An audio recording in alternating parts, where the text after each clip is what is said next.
Nah, perhatikan, bangkit. Ya, jadi bangkit dari bangkrut. Ya, jadi gimana caranya kita pas lagi bangkrut, bisa bangkit lagi, tegak berdiri, dan bisa move on. Gitu ya. Nah, pertama, kawan-kawan semua, ya, yang harus kawan-kawan lakukan, jelas, yang harus kawan-kawan lakukan adalah taubat.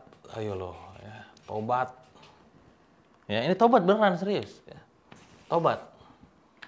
Jadi, saat kita bangkrut, ada sebuah belief, ada sebuah keyakinan yang harus kawan-kawan pegang. Beliefnya adalah bahwa tidak mungkin Allah menghadirkan sebuah ujian tanpa maksud. Pasti ada maksud. Entah itu berupa ujian yang memang meninggikan kita, karena kita adalah orang yang soleh. Entah karena itu menguji kita, dalam artian mencoba kita, cobaan gitu ya, cobaan. Karena kita soleh, tiba-tiba jadi melenceng gitu ya. Biasanya sholat subuh, berjamaah tepat waktu, sholat 5 waktu tepat waktu, sedekahnya gila-gilaan, tiba-tiba dalam 1 bulan itu dia nggak pernah ngelakuin itu. Awalnya orang soleh, tiba-tiba bermaksiat. Dicoba sama Allah, nih gue nyoba deh gitu kan. Akhirnya langsung bangkrut. Atau malahan justru ngazab kita, gitu. Dalam artian kita diazab karena sakingnya kita banyak dosa. Nah, kita nggak pernah tahu.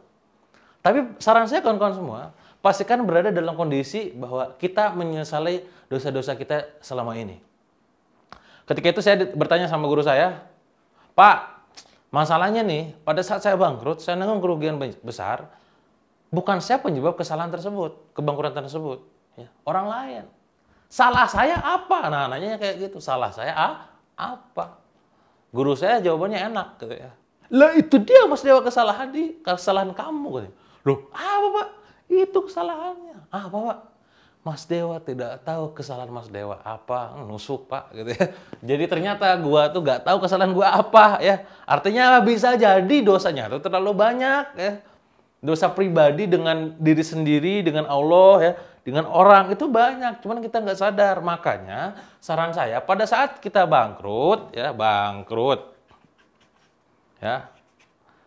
langsung tobati aja, tobat aja. Jangan nanya kenapa. Pak, kenapa saya, Pak? Kenapa enggak? Gitu ya. Pokoknya tobat aja lah, ya. Tobat kencengin, dan ingat, ini menjadi titik balik Anda. Ketika Anda sudah bertobat, jangan melakukan kesalahan yang serupa sebelumnya, gitu ya. Ketika Anda sudah sadar bahwa itu kesalahan, langsung tobati lagi, ya. Jangan tobat sambel, ya. Ngomong pedes tapi makin terus ngomong pedes, makin terus dilahap, ya. Kayak kita tobat, jangan sampai tobat, maksiat lagi, gitu. Jangan sampai seperti itu. Itu yang pertama. Jadi tolong jangan protes kalau lagi bangkrut supaya bisa bangkit, bertobatlah, ya. Bangkit dari bangkrut, bertobat. Itu yang pertama. Yang kedua, yang saya lakukan ketika itu, dan mungkin menjadi saran buat Anda juga yang sekarang lagi bangkrut, gitu ya. Bangkrut, sekarang saya bisa ketawa karena sudah bisa bangkit dan bisa move on, ya. Ya, tapi ini menjadi sebuah pengalaman berharga buat saya dan untuk Anda juga, gitu loh. Saya aja bisa move on, apalagi Anda. Nah, yang kedua adalah pasrah, Pak. Pasrah. Jadi kondisi setelah taubat, kita adalah memasrahkan diri sepenuhnya sama Allah. Pasrah aja udah. Debt collector misalkan, bilang kayak begini. Pokoknya kalau misalkan bulan ini kamu nggak menyelesaikan cicilannya, rumah akan saya sita misalkan. Nah, tugas kita, biasanya respon spontan ya. Manusia respon spontan, lupa gak bisa Pak, saya kan udah nyicil 5 tahun ini, gimana cerita gini. Gak pasrah. Kalau pasrah nih, jawabannya pasrah nih, silakan Pak. Ya namanya rumah ini titipan Allah, ya sudahlah. Kalau mau diambil, silakan ambil. Ya, tentu dengan sambil Anda berjuang, jangan pasrah begitu doang gitu loh ya.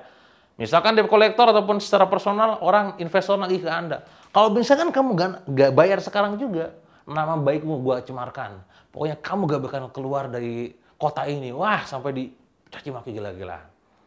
Bilang aja, ya sudah gak apa-apa, ya silakan Pak. Atau memang ini memang kesalahan saya gitu ya. Dan jangan pernah protes, itu bukan kesalahan Anda, sekali lagi. Itu adalah kesalahan Anda. Entah itu secara tidak disadari atau disadari. Jadi pasrah saja sudah ya. Pasrah aja. Mau ngapain ini semangga, silakan. Tafadhol gitu. Silakan ambil. Ambil semuanya lah. Rumah ambil, mobil ambil, semua ambil. Loh, Kang, nanti kita gak punya apa-apa dong. Ya gak apa-apa. Gak apa-apa. Disitulah ujian Allah datang. Gitu ya. Ayo, mana yang kamu tuhankan? Uang, mobil, ya, rumah tangga, atau saya? Ya. Kalau kamu menuhankan yang namanya uang, berarti ketika uang gak ada, ya sudah kamu gelisah gitu loh. Kalau kamu menuhankan mobil, ketika mobilnya disita, kamu pusing. Padahal kan rezeki dariku. Yang mengatur kehidupan ini kan aku, misalkan kata Allah begitu gitu. Ya sudah, lepaskan saja, pasrah aja. Ya. Ada kisah menarik ketika saya sakit tahun lalu ketika saya di ICU, ya saya di ICU kurang lebih 2 minggu kurang lebih di rumah sakit 52 hari, hampir 2 bulan. Ketika istri saya berdoa kepada Allah tentang kesembuhan saya, berdoanya dalam kondisi tidak pasrah. Ya Allah, sembuhkan suami hamba, karena suami hamba ini sembuhkan, segala macam. Tidak pasrah.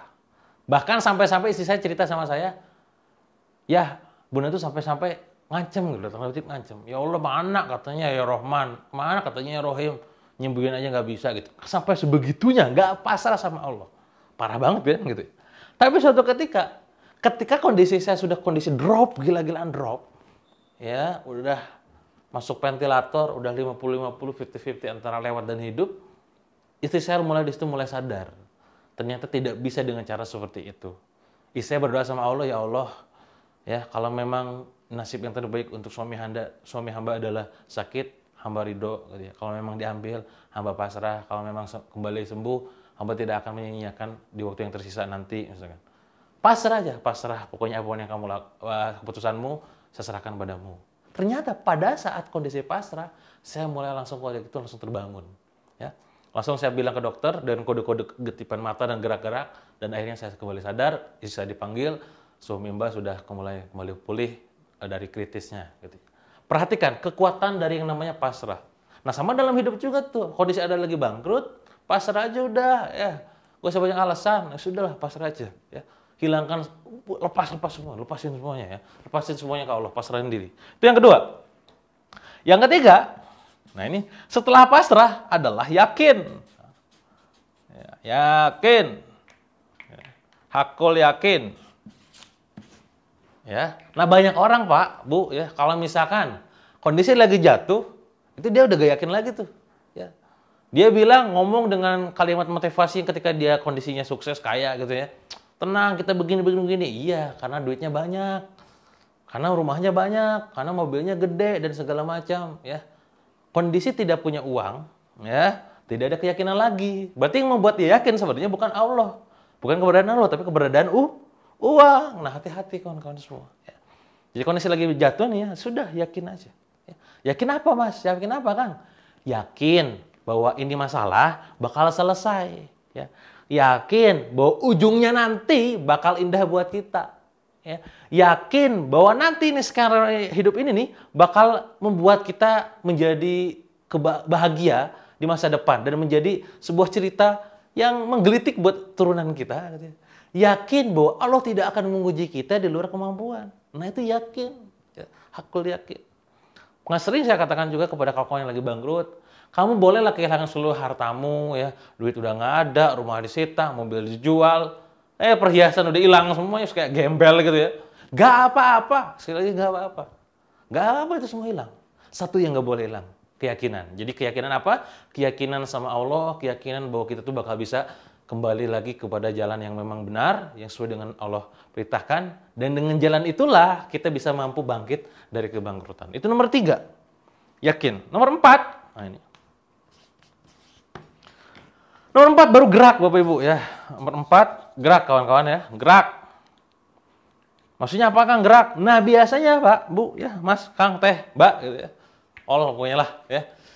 Pas saat kita bangkrut gitu ya, lagi jatuh, ya gagal, kita tuh sedar berdiam diri di rumah gitu ya.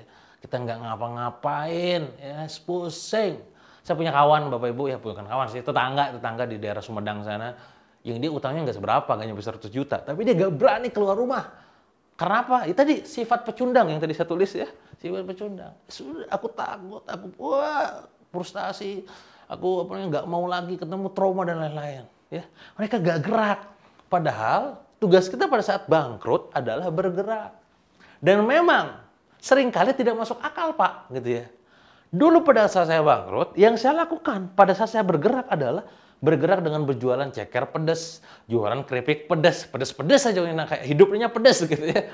Terus jualan apalagi semua dijual pokoknya ya. kecuali ginjal ya, nggak mau lah, jangan sampai. Semuanya dijual, ya. Nggak masuk akal Pak, ngitung motret gitu kan. 50.000 gitu ya, jualan katakanlah jualan ceker 10.000, profit 5.000, hutang 7,7 miliar. Kapan selesainya Pak? Nggak akan selesai. Nah, banyakkan kita itu terlalu banyak ngitung, ya. Padahal sudah aja jalanin dulu aja, ya. Jangan dulu mikirin nanti selesainya gimana, jalan dulu aja. Kita mungkin mengenal namanya konsep Safa Marwah ya. Bagaimana dulu pada saat zaman dahulu kala gitu ya, ketika Siti Hajar ya benar ya, Siti Hajar, Safa Marwah, Safa Marwah, Safa Marwah ditinggalin Nabi Ibrahim ya. Nabi Ibrahim ditinggalin ya, disimpan gitu aja terus ditinggalin gitu loh. Bayangin coba kalau ada jadi Siti Hajar gitu ya. Nih punya istri ditinggalin nih sama suaminya gitu ya. Tapi karena tahu ini perintah Allah, dia pasrah ya, dia yakin akan ada pertolongan Allah, ya sudah dia terima kata Siti Hajar. Si apa namanya Nabi Ismailnya kehausan bayi ketika itu, ya sudah ini nyari minuman, keliling Bukit Sofa, Sofa Marwah Sofa sampai 7 kali. Nah Anda yang pernah umroh mungkin ketahuan ya berapa jauh itu Sofa Marwah. Wah 7 kali Pak, 7 kali capeknya minta ampun, muncrat airnya di mana coba? Di kakinya Ismail dekat Ka'bah, benar nggak? Artinya apa? Sekarang ceker, oke udah ceker, nggak ada, oke keripik pedas. Gak ada juga, apalagi jualan apalah, terserah di sini. Jualan apa lagi, muncratnya mah saya di dunia perbukuan, buku, produk digital, dan lain-lain. Sekarang menghidupi banyak orang malahan, menginspirasi banyak orang.